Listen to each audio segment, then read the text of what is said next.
des Shoot Style Series, elle a vu le jour dès les débuts d'Hexagon Catch. En fait, dès la création de la promotion, on a vu que le produit allait se diriger vers quelque chose de plus traditionnaliste, de plus sérieux, entre guillemets.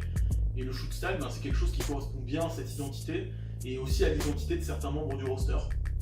L'idée vient de moi à la base. Je me suis rendu compte en fait qu'en France, on n'avait aucun programme de Shoot Style existant et que ce serait intéressant peut-être d'essayer de créer le premier.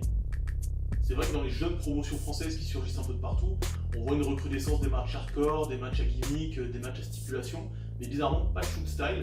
Et moi c'est le style de catch que j'aime le plus, j'ai grandi entre guillemets avec ce style-là, j'ai passé toute mon adolescence à en regarder, et je trouve ça dommage qu'en France on n'ait pas de projet comme ça.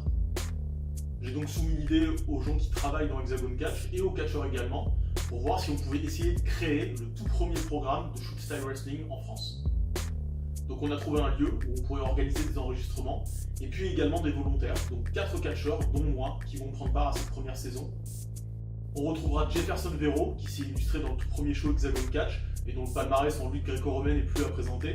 Ian Russell, qui est un spécialiste des arts martiaux traditionnels. Julien Parra, qui est un petit peu le nouveau venu à Hexagon Catch, qui fait ses débuts dans le circuit professionnel avec ce programme. Et puis moi-même, qui est l'initiateur du projet. On est parti sur 6 combats qui seront répartis en 3 épisodes. C'est un premier jet, ça reste quelque chose d'expérimental, mais ça nous permet aussi de présenter un produit différent au public et de voir surtout si ce public va être réceptif. On pense déjà à une saison 2 dont les enregistrements devraient se faire début 2023, qui serait encore plus travaillé que la première. Ça reste un projet très expérimental et on espère qu'il va évoluer par la suite, mais on est déjà très fiers de cette saison 1 et on a hâte que les fans la découvrent.